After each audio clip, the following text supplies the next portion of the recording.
Alright then, let's get this started, shall we? Greetings trainers, my name is KuroBlitz and welcome to another video on my YouTube channel. Today, we are here to review the special episode that broadcasted and ended all of the scheduling for the year of 2022. 2022, yeah. So, Pocket Monsters, Distant Blue Sky. So, this special, I have very mixed feelings towards it. I am not really a fan of this. I know that everyone is, riding on the horse of this, in the bandwagon of this special. I'm not. I am not the biggest fan of this special, and I feel like it would be very disingenuous to my audience to, lie about my feelings towards this. I don't like this at all, because it really is kind of dumb and stupid in a fan servicey way, because, like, this special realistically doesn't do anything, and many people are saying, oh, this was meant to be a movie, but it was cut short, and I'm like, not really, because if you look at Ash looks like, the I Choose You movie Ash, the movie 20 Ash, right? So, before everything was said and done, right? Before everything started, my thought process was, oh, this is a midquel between I Choose You and The Power of Us. But it isn't, because, we have Team Rocket with Wobbuffet around, which they didn't until the very, very end of the I Choose You, when Ash caught Heracross, or was trying to catch Heracross, right? And this is the problem, because they have the AU Ash, the alternate universe Ash, but they still have the old habits and the stupid mannerisms that, the canon main timeline still has. And it's always, Ash and Pikachu in this universe, and they don't utilize Ash in a different way. They don't like to use Ash, using different Pokemon. The OST, they actually used all of the OST from all series from prior canon. Even Team Rocket had the AG moto, so I really appreciate that. But that's about it. Like, we just see Ash having, old gags with Pokemon. Like, even a Mankey stealing his hat. And apparently this Ash, another Mankey stole his hat. And I'm like, so in this timeline, Ash never caught Primeape, which, it's understandable. But, we still have some elements from the main timeline, like, the Charizard plot, which he didn't become disobedient, and Butterfree still had to leave. They just happen at, different points, right? Butterfree leaves after Ash evolves Charmeleon, while in the main one, Butterfree leaves before Ash even evolves Charmander, right? So that's about it. But I don't like this. Here's the thing. I'm very in between towards this, because everyone might be saying, oh, you just don't like this because it's not what you wanted. Here's the thing, I didn't want anything to begin with. This special doesn't do anything to me. And I know that it might do for some people, oh, we take things for granted, but they have to leave one day, and it's reminiscent to Ash, right? And oh, Haruto was a ghost boy, and this special is about family, right? Ash's and Haruto's, right? But it's like Ash apparently can use aura out of the blue to interact with ghosts. He was spirited away for plot's sake, right? And for a moment I was like, oh, maybe this is another alternate universe, and it's a prequel to A Ripple in Time, because in A Ripple in Time, right, the Celebi short, even if it's promotional, like this one, it still has Ash with, the original hat, and, all the blue shading and whatnot, because Distant Blue Sky, it's heaven. It's heaven, guys. Haruto died, he's a ghost, he went to heaven. Ash basically exorcised the dude. And even the names, right? Haruto, it's Florian, right? It's the name of the protagonist in Scarlet and Violet, and Blue Sky, Aoi no Sora, Aoi, Blue, that's Juliana, that's, the main character, that's the female protagonist of Scarlet and Violet. So, and even the paintings, they had, Scarlet and Violet shades in the skies, and I get that, because Ash has the patron birds of Lugia and Owo and all of that. And I'm like, I don't feel like this was a movie 24 cut short. This should have been like a midquel between the first two AU movies. But they flop it all of that with, the presence of Boba Fett, and Team Rocket is here just for, a gag that they didn't even do it very well. And Ash, he talks to his mother. His mother goes to Tonari Town, which it's neighborhood town, by the way, to meet their father. And his father had an urgency, and then they leave, and that's another topic. But then I'm like, and at the end he's chasing Entei, and I'm like, so this is in between I Choose You, but it takes a sideline to it. It's tangential. It's like AU, B. It's timeline B within an alternate universe, and I'm like, this is bullshit.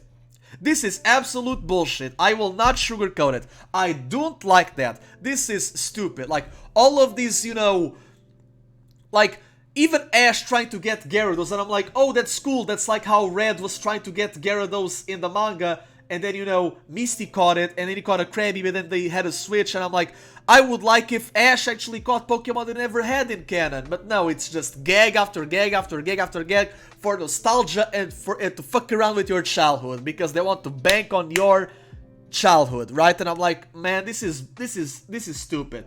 This is absolutely stupid.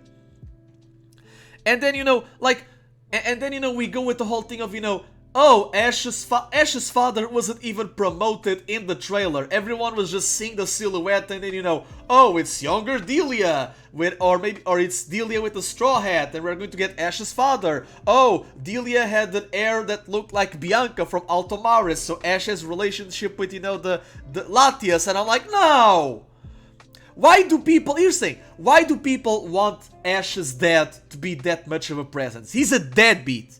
He and Delia's father, Ash's grandfather, because they left Delia when she was pregnant at the age of 18. She had to run the family restaurant, and her mother died. So basically, Delia's man in her life, they left. Her mother died, she had to take care of the family business and take care of a fucking child, being a single mother at the age of 9 fucking teen!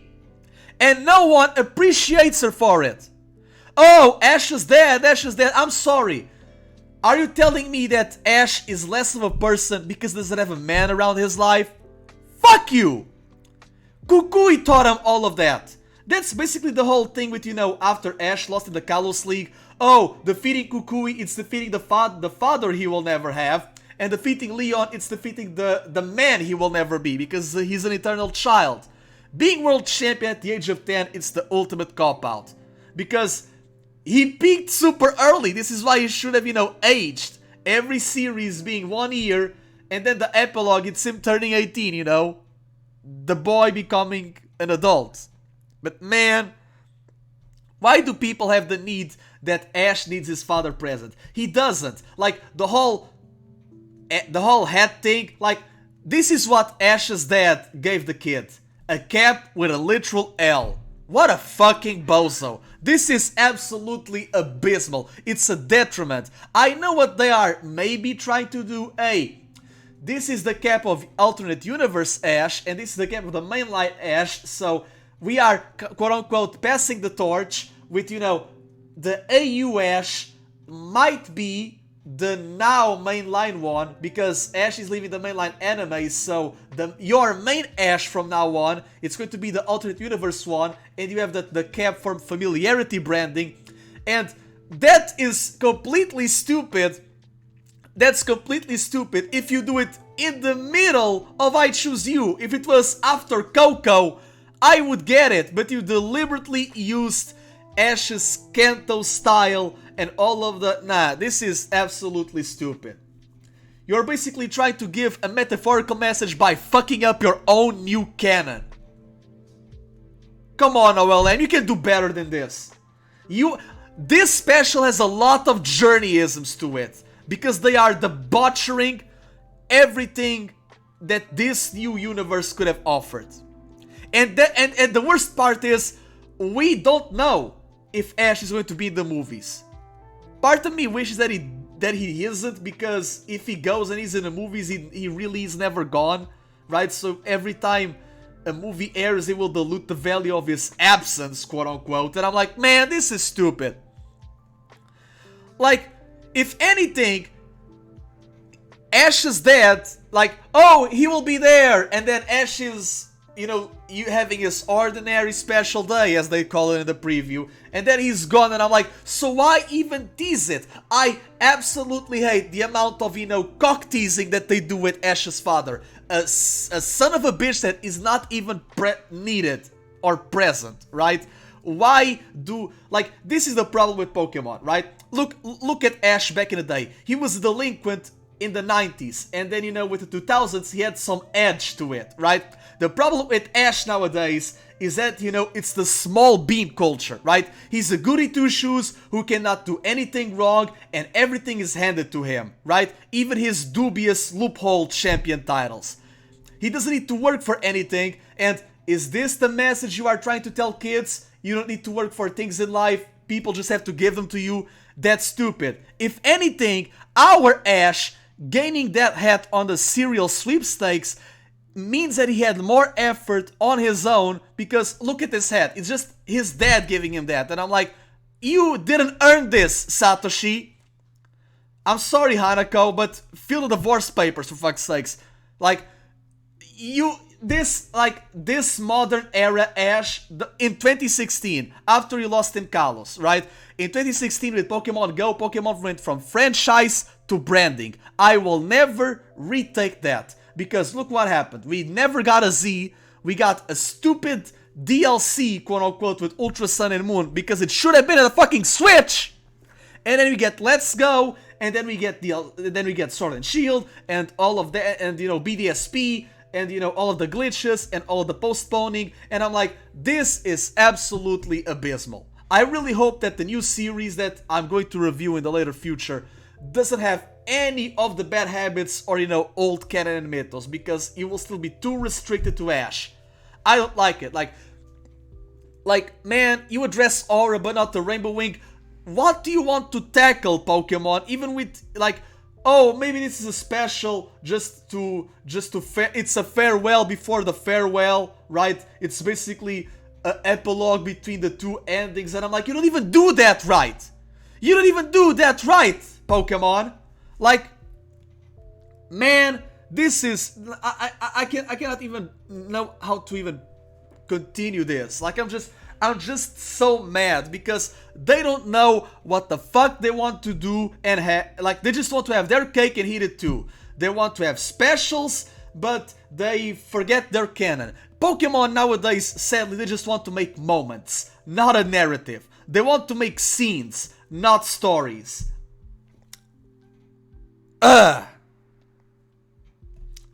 This motherfucker really needs to leave. And I love him. I want the best for him, but he really needs to leave and be away for a long while. Even the VA cast. I cannot miss someone who never fucking goes away. Man. And everyone is bandwagoning all this, because of course they are, because for the next 3 to 6 months it's going to be Satoshi Palooza with the YouTube algorithm. Even I am obliging to that, but oh well. Thank you for watching. Make sure to like, share, comment, subscribe, and whatever the hell more. And I'll see you later, trainers. Have a good day. Hope you had a great Christmas and a happy new year as well. KuroBlitz out. Damn.